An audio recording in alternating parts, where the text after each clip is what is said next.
Exam లో గుర్తుపెట్టుకోండమ్మా, total 80 bits లో నువ్వు కరెక్ట్ పెట్టాల్సింది 40నే. నీకు మంచి ర్యాంక్ రావాలి అంటే 30 to 40 కరెక్ట్.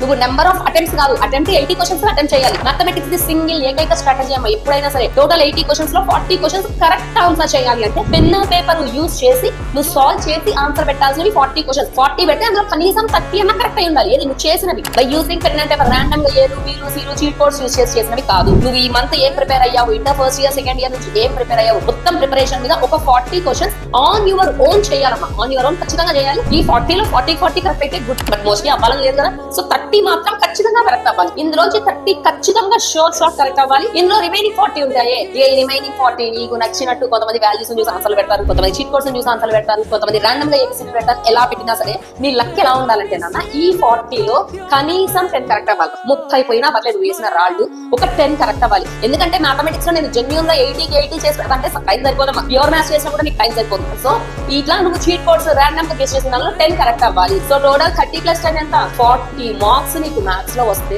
ర్యాంక్ కి తిరుగుండదమ్మా. చాలా చాలా చాలా చాలా మంచి ర్యాంక్ వస్తుంది. ఈవెన్ ఎవరన్నా అడగండి, వెబ్సైట్ లో 40 మార్క్స్ మ్యాథ్స్ రావడం ఇట్స్ వెరీ గుడ్ థింగ్.